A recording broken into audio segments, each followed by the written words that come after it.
नमस्कार, रसस्वादमध्ये आपलं स्वागत आहे। आज आपण आलू जिऱ्याची रेसिपी बघणार आहोत। तर त्यासाठी लागणारे साहित्य बघूया। अर्धा चमचा हळद, 1.5 चमचा जिरे, 2 ते 3 लसणीच्या पाकळ्या किसून घेतलेले, थोडंसं आलं किसून घेतलेलं, पाव चमचा चाट मसाला, चाट मसाला नाही वापरला तरी चालेल, 1 चमचा लाल मिरची पावडर आणि कढीपत्ते।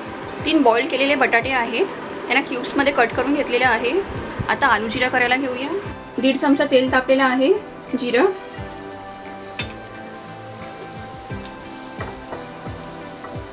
आलं, लसूण, कढीपत्ता,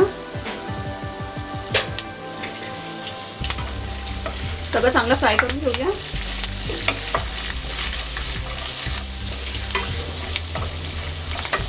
एक छोटी हिरवी मिरची घेतलेली आहे, उभी चिरून।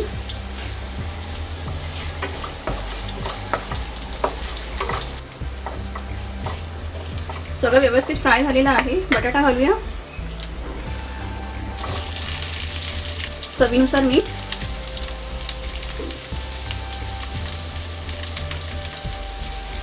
हळद, लाल मिरची पावडर, चाट मसाला,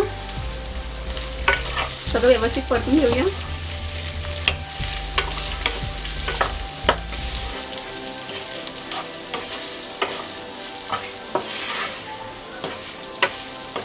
सगळं व्यवस्थित मिक्स करून झालेलं आहे। आता मीडियम गॅसवर 2 ते 3 मिनिटं ठेवून देऊया।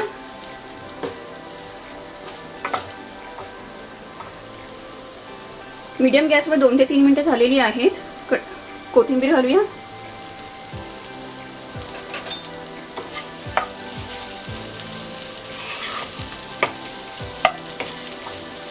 आलू जिरा रेडी आहे। आता गॅस बंद करूया। आलू जिरा रेडी आहे। ही एकदम झटपट होणारी डिश आहे, त्याशिवाय खूप चविष्ट पण लागते। तर अशा प्रकारे तुम्हीही आलू जिरा करून बघा आणि मला कळवा कशी होते ते। हा व्हिडिओ आवडला असेल तर लाईक करा आणि रसस्वादला सबस्क्राईब करा। धन्यवाद।